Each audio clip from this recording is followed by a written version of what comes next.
요즘 며칠 아주 추웠는데 오늘은 조금 낮은 것 같아요. 이번 주일은 그렇게 춥진 않은 것 같습니다.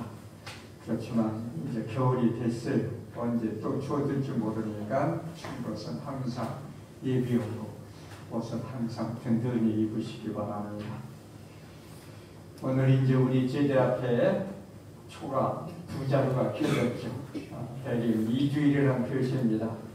초가 이제 하나씩 켜지면서 우리 마음이 더 밝아지고 밝은 마음으로 예수님을 기쁘게 맞이하는 준비를 하라는 그런 뜻이기도 합니다. 우리 마음속에 조금씩 이제 우리 마음을 비워서 예수님이 오실 수 있도록 우리 마음에 길을 내는 게 중요한 것입니다. 그 길을 내는 가장 중요한 일은 판공승사를 열심히 잘 보는 거죠. 이번 수요일 오늘 우리 공수에는 본당신문이 오셔서 판공승사를 주시죠. 빠짐없이 나와서 판공승사를 잘 받으시고 오늘 미리 승사를 보신 분들은 승사표를 정리해서 여기에 냈지만 승사표를 내시지 않은 분들은 승사표를 준비해서 내시기 바랍니다. 그리고 또 판공날은 우리 공소의 잔칫날 빠짐없이 나와서 판공승사를 보고 기쁘게 판공승사를 잘 미사와 함께 마치시면서 아주 거룩한 마음의 기쁜 잔치가 되도록 그 잔치가 성탄 때까지 이어지도록 성탄절을 대림절을 기쁘게 잘 지내도록 하십시다. 오늘 독서에 보면 바로 구세주 주님의 시대를 우리에게 예고해 주시면서 주님의 시대가 얼마나 기쁜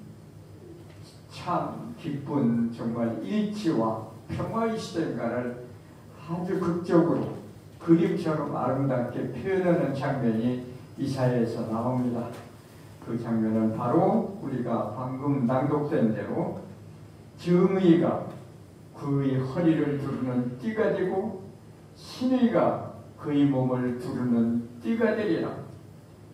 늑대가 새끼 양과 함께 살고 표범이 새끼 염소와 함께 지내리라. 송아지가 새끼 사자와 더불어 살쪄가고 어린아이가 그들을 몰고 다니리라. 암소와 곰이 나란히 풀을 듣고 그 새끼들이 함께 지내리라. 사자가 소처럼 여물을 먹고 젖먹이 어린애가 독사 굴 위에서 장난치며 젖떨어진 아기 애가 살무사의 굴에 손을 디비리라. 나의 거룩한 산 어디에서도 사람들은 악하게도 패덕하게도 행동하지 않으리니 바다를 덮는 물처럼 땅이 주님을 알므로 가득할 것이기 때문이다. 참된 평화와 일치의 모습을 이보다 더 아름답게 표현할 수 있는 일이 있는가 싶습니다. 사자와 늑대, 새끼양과 함께 살고 늑대는 새끼양을 잡아먹는 것이죠. 그런데 잡아먹지 않고 함께 놀러다닌다 이겁니다. 어린아이가 몰고 다니고 그리고 젖먹이 어린아이가 독사의 굴에 손을 대고 살모사의 굴에 손을 내밀이라. 그래도 손에 치지 않는다. 모두가 하느님 안에서 한 가족이 돼서 산다. 이보다 더 아름다운 평화의 모습이 있을까 싶습니다. 이런 평화의 모습은 온 인류의 꿈이죠. 온 인류는 이런 세상을 원하고 있습니다. 그러나 온 인류가 역사를 통해서 이루어진 꿈뿐 아니라 이것은 하느님의 꿈이기도 합니다. 하느님은 이런 세상을 만드신 거예요. 이렇게 살라고 세상을 만드신 것입니다. 그런데 지금 세상의 현실은 어떻습니까? 이런 세상과는 너무 거리가 멀죠. 그렇기 때문에 이 이야기가 우리 마음에 너무 아름답게 다가오지요. 이런 세상은 우리 꿈을 꿀 수 있는 이상향이고 세상에는 이런 모습이 보이지 않습니다. 지금 우리가 사는 세상을 봐요. 전쟁의 위협 속에서 살고 있지 않습니까? 실제로 많은 국가들이 전쟁을 하고 있지 않습니까? 전쟁은 옛날 전쟁은 이렇게 성이나 쌓아놓고 활로 사람을 쏘고 성만 쌓아놓으면 튼튼해서 이제 올라오지 못하니까 안심하고 살아요. 성만 잘 쌓아놓으면. 이게 옛날의 전쟁이었습니다. 옛날의 전쟁은 기껏해 활로 사람을 쏘는 거예요. 그 활을 쏘아서 맞아 죽는 사람이 얼마나 됐겠습니까? 따지고 보면 옛날의 전쟁은 참 낭만적이에요. 낭만적. 지금의 전쟁은 어떻습니까? 지금의 전쟁은 드론인가 뭘 해서 폭탄을 갖다 날리잖아요. 그냥 사람을 군인들이 자기들끼리만 죽이고 구하는 게 아니라 군사시설을 파괴하는 게 아니라 엉뚱한 사람들이 사는 아파트를 파괴하지 않습니까? 병원을 파괴하지 않습니까? 그 수많은 환자들, 수많은 선량한 국민들이 생명을 잃어버리고 터전을 잃어버려요. 이게 현대 전쟁의 잔인한 모습입니다. 국가를 앞세워서. 그런데 국가란 게 뭡니까? 따지고 보면 하느님이 만들어주신 겁니까? 아니지요. 하느님은 지구를 아름답게 만드셨습니다. 국가는 사람들이 싸워서 억지로 만든 거예요. 따지고 보면 국가가 절대적인 것으로 같지만 이 국가란 것은 사람들이 괜히 땅에다 금을 붓고 자기 국가라고 서로 쟁취한 거예요. 그래서 국가를 세우기 위해서는 반드시 싸워야 됐습니다. 싸워서 국가를 만들어요. 그러니까 국가가 생긴다는 것 자체가 전쟁 역사입니다. 사람이 이렇게 전쟁 역사를 만들고 살아요. 이게 인류 역사로 생각합니다. 인류 역사는 대부분 전쟁의 역사예요. 그런데 국가가 만약에 그렇습니까? 국가 안에서도 마찬가지예요. 사람들은 화합하지 못하고 분리와 전쟁을 하고 마음속으로 서로 미웁니다. 사랑은 하나로 만들지만 미움은 분열을 만들어요. 남의 나라로 따지지만 우리나라 어떻습니까? 우리나라도 맨날 싸움 투성이죠. 정치를 잘하라고 뽑아둔 정치인들이 하는 일이 뭡니까? 맨날 싸우는 거예요. 이게 우리 정치 현실이에요. 맨날 싸웁니다. 그러니 우리나라가 잘 되려면 어떻게 해야 되겠습니까? 잘 되려면 서로 화합하고 이해하고 용서하고 타협해야 되죠. 그런데 우리 정치판에 그런 모습은 보이지 않습니다. 서로 싸우고 미워하고 증오하고 갈라지는 모습이 우리 마음, 우리 현실입니다. 우리 마음은 어떻습니까? 우리 마음도 항상 마음속에 전쟁을 하고 있잖아요. 미움과 증오, 사랑이 항상 싸우고 있지 않습니까? 내 마음은 이러면 안 된다고 생각하지만 실제로는 남을 미우는 마음이 얼마나 마음을 찾아오고 있습니까? 남을 미우는 마음은 내 마음을 까맣게 암흑으로 만드는 것입니다. 남을 용서하지 못하는 마음은 내 마음이 더 괴로운 거예요. 그런 마음으로 우리는 구세주 그리스도를 모실 수 있겠습니까? 그런 마음 안에, 어두운 마음 안에, 미움의 마음 안에 예수님께서 우리에게 오실 수 없는 것이죠. 그래서 우리는 참으로 예수님께서 평화의 주님으로 우리 마음에 오실 수 있도록 마음을 정리하고 마음을 비우고 서로 사랑과 화해, 기쁨으로 마음을 가득 채우는 내 마음 안에 정갈한 구유를 만들어서 예수님을 모시는 준비를 하는 것이 바로 이 대림절의 목적입니다. 옛날에 오늘 이사에 나오는 이 아름다운 모습을 살려고 노력했던 분들이 사실은 우리 교회 안에 훌륭한 성인의 모습으로 나타난 분이 있습니다. 바로 평화의 사도라고 할 수 있는 프란치스코 성인이죠. 프란치스코 성인은 12세기 사람이지만 그분은 그때의 세상을 바라보면서 너무나 불면된 세상, 너무나 여러 가지 차별이 많은 세상을 보고 이 세상은 안 되겠다. 하느님과 일치하고 사람과 일치하고 자연과 일치하는 새로운 세계를 만들어야 되겠다. 그러면서 온 마음을 다해서 세상을 껴안고 평화의 세계를 만들기 위해서 애쓰신 분입니다. 그분은 하느님뿐 아니라 온 우주 만물을 자기 형제자매로 생각해요. 태양을 나의 형님이라고 해놓고 달을 누님, 심지어는 자기의 닥쳐올 죽음을 자기 누나로 했어. 누나. 자기 누나를 맞이하듯이 내 죽음을 맞아야 된다. 이런 정신으로 모든 것을 껴안고 산 분입니다.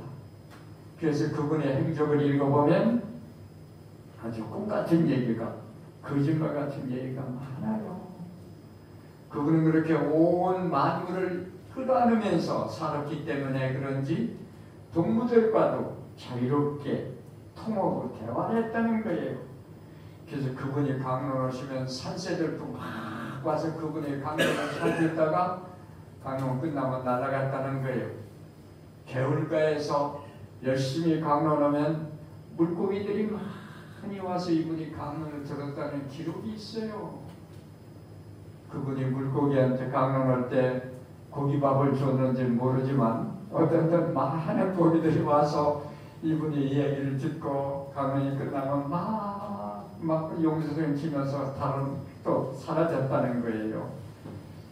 그리고 그분이 또 얘기 중에 아주 재미난 예가 있습니다. 그분의 이런 행적 중에 이런 기록이 있어요. 한 번은 그 아시시라는 시골 마을, 프란츠 스님이 아시시라는 시골이라고 하지, 시골 마을에서 많은 사람들이 닭을 키우고 있었어요. 옛날에 닭을 많이 키우지 않습니까? 한두 마리는 다 누구나 다 키웠죠. 그래서 다리가 나면 크고 아까워서 먹지도 못하고 착할 봐서 장에 가서 다리가를 달아서 다람을 사오고 그랬던 기억납니다. 우리 집에도 어렸을 때 닭을 몇 마리 키웠던 기억이 있어요. 그러면서도 달걀을 마음대로 못 먹었어요. 그거 하나라도 삶아서 팔아서 다른 걸 사야 되니까.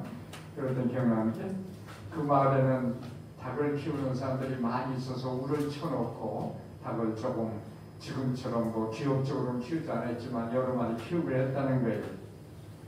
그런데 아이 늑대라는 게 산에서 놀아서 닭을 잡아먹는 거예요.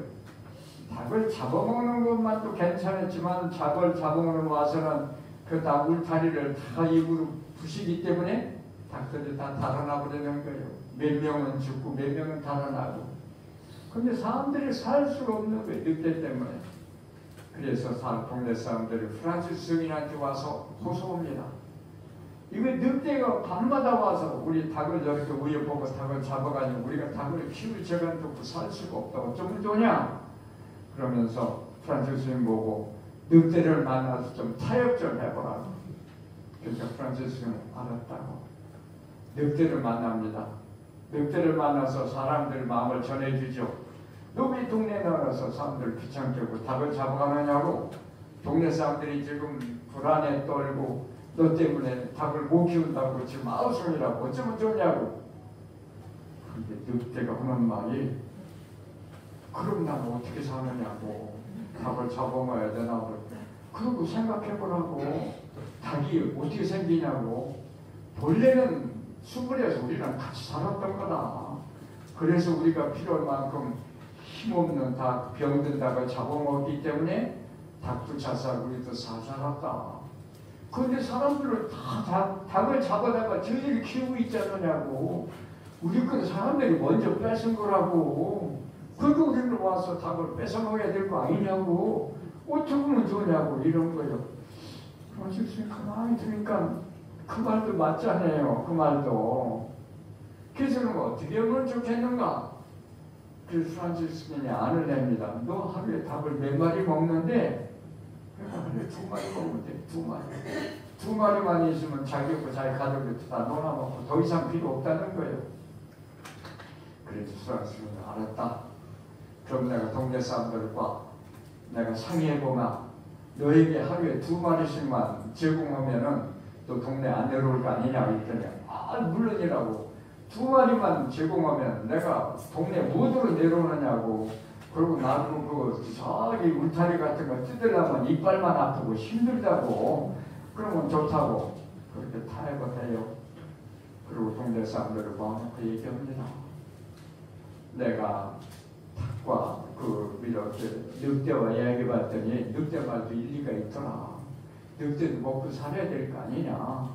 그래서 얼마나 먹으면 되나 했더니 닭 2마리만, 하루에 2마리만 늑대 식구들 다 먹고 산다고 하더라.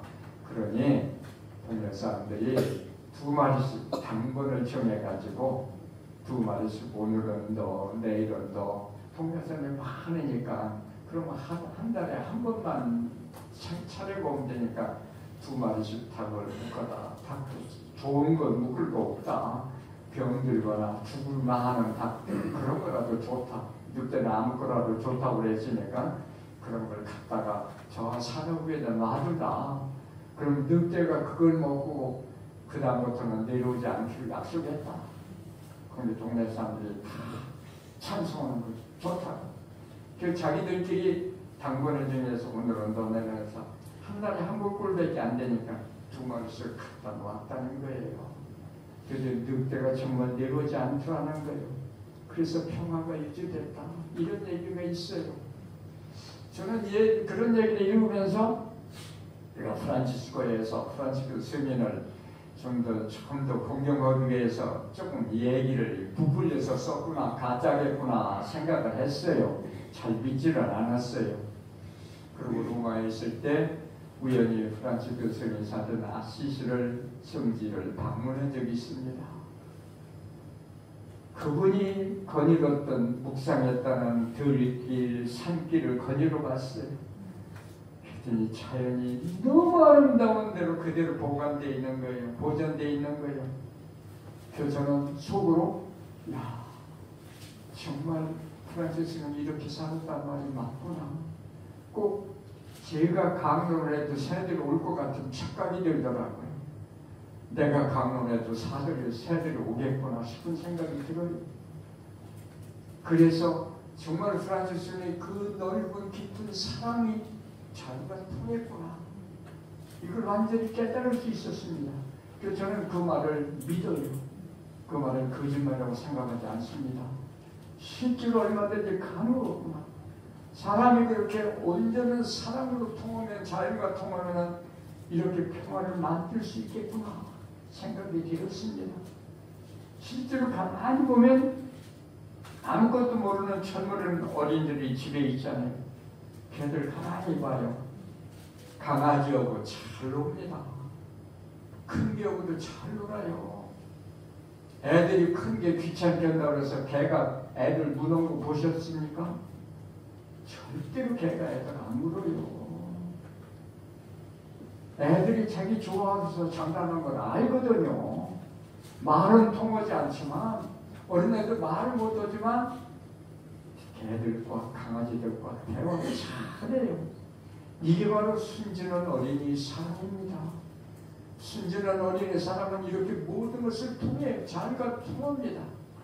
그래서 우리가 참된 사랑과 참된 평화를 만든다는 것은 정치인들이나 국가가 만들어주는 것이 아니라 우리 모두가 어린이 같은 마음으로, 사랑하는 마음으로 그들과 통하는 것, 사랑과도 사랑의 마음으로 남에게서 단점보다는 장점을 볼 수 있는 하느님이 눈과 마음으로 남을 바라보고 대한다면 우리 사이에 조금씩 평화의 세상에 올 수 있는 것입니다.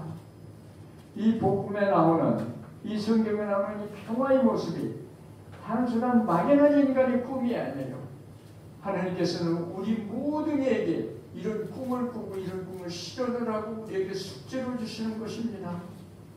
그래서 우리는 대림시기를 맞아서 참으로 우리 마음을 순화시키고 우리 마음이 욕심을 배우고 이기심을 버리고 남을 배려하는 마음, 남을 위하는 마음, 남을 돕는 마음을 가지고 서로의 조금씩 마음을 서로 터가는 그런 세상을 만드는 것, 이것이 우리에게 주어진 하느님의 소명함을 생각해야 됩니다. 그제 며칠 전에 뉴스를 보니까 서울에 천문이 왔는데 엉망이더라고요. 어떻게 폭설이 왔는지 모든 차들이 그냥 땅에서 움직이지 못하고 있더라고요. 그런데도 가만히 보니까 죽은 사람은 별로 없더라고요. 눈길에 부닥쳤으니까 차는 일그러졌지만 사람들은 죽지 않고 가만히 보니까 그 아수랑 속에서도 사람들이 차 안에 가만히 앉아있는 게 아니라 차에 내려서 다른 차를 밀어주더라고요. 글쎄 다른 차들을 서로 하나하나 밀어주면서 하나하나 교통을 뚫더라고요. 얼마나 아름다운 모습입니까? 남 해주기를 바라는 게 아니라 자기들이 내려서 안 되니까 밀어주는 거예요. 밀어줬어. 네가 빨리 먼저 가. 네가 먼저 가야 내가 가지. 그래서 밀어줘. 그 차가 조금 움직이니까 다른 차도 또 똑같이 사람들이 다 힘을 모아서 차를 밀어주는 이 모습이 너무 아름답더라고요. 그런 어려움 속에서도 사람들이 마음을 열어서 그렇게 아름다운 세상을 만들어갈 수 있는 거예요. 우리는 불가능한 게 아닙니다. 이 성경 나오는 아름다운 평화의 세계를 우리가 저건 꿈같은 얘기야. 포기하면 아무런 일도 이루어지지 않지만 우리가 어떻게 되니 조금씩이라도 우리가 만들어보자. 이 세상을 좋은 평화의 세상으로 만들어보자. 한 사람 한 사람 함께 노력할 때 언젠가는 하나님의 축복으로 이런 세계가 찾아올 수 있을 것입니다. 그것이 바로 구세주와 이삭에 오신 목적이지요. 그래서 우리는 우리 삶을 정말 서로 조금씩 돕는 삶, 분리가 아니라 일치하는 삶, 미움이 아니라 평화, 용서, 화해의 삶을 만들어감으로써 우리 세상을 하느님의 나라로, 하느님의 왕국으로 만들어가는 것, 이것이 바로 우리 모든 신앙의 소명이라는 것을 오늘 독서와 복음을 통해서 다시 한번 깊이 묵상하도록 하십시다. 아멘.